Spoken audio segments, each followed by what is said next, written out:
आइए आज हम आपके साथ श्रीमद् भागवत पुराण की एक बहुत रोचक कथा आपके साथ साझा करते हैं। यह कथा है नारायण भगवान के अवतार परशुराम की, जिन्होंने 17 बार इस पृथ्वी पर से क्षत्रियों का नाश किया है, क्योंकि क्षत्रियों का अभिमान बहुत चरम पर पहुंच गया था और परशुराम एक ब्राह्मण थे। क्षत्रियों ने अपने अभिमान बस ब्राह्मणों का अपमान आरंभ कर दिया था।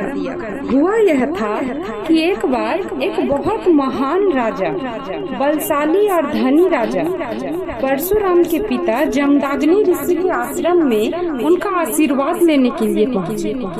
ऋषि ने राजा का भली भांति स्वागत सत्कार किया, क्योंकि ऋषि के पास कामधेनु गाय थी जो मनुष्य की हर इच्छा पूर्ण करती है। जब राजा ने देखा कि एक साधारण सी कुटिया में रहने वाले ब्राह्मण ऋषि के पास कामधेनु जैसी दुर्लभ चीज है, यह तो मुझसे भी अधिक धनी है। राजा के मन में कुटिल विचार आया और उसने बिना ब्राह्मण ऋषि की आज्ञा के अपने सेनाओं को यह आदेश दिया कि वह तुरंत इस कामधेनु गाय को ऋषि के आश्रम से उठाकर अपने राज्य को लेकर चले। आदेशानुसार सेनापति सभी सेनाओं और कामधेनु के साथ अपने राज्य के लिए रवाना हुए।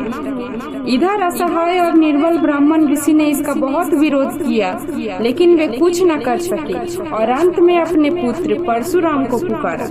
चूँकि परशुराम स्वयं नारायण अवतार थे, उन्होंने अपने पिता की पुकार सुन ली और तुरंत आश्रम में पहुंचकर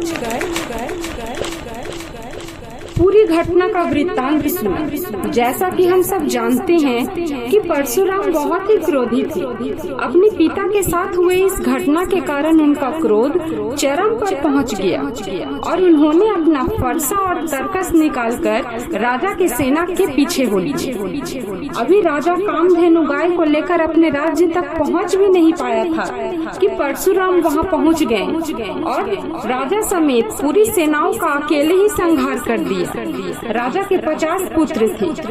50 पुत्र यह भयंकर युद्ध देखकर अपनी प्राण रक्षा के लिए भाग खड़े। इस तरह परशुराम ने पूरे राज्य को क्षत्रिय विहीन कर दिया और कामधेनु गाय को ससम्मान अपने आश्रम ले जाकर अपने पिता को सौंप दिया।